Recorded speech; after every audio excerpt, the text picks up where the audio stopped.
అసలు స్వామి హనుమ పేరు చెప్తే చాలు. బుద్ధిర్యశో బలం ధైర్యం నిర్భయత్వం అరోగత అజాడ్యం వాక్పటుత్వం చ హనుమత్ స్మరణాత్ లభేత్.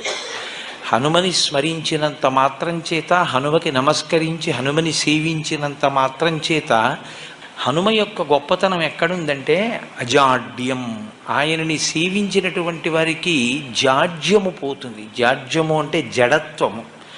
జడత్వము అన్న మాటకు అర్థం ఏమిటంటే స్పందన శక్తిని కోల్పోవడం.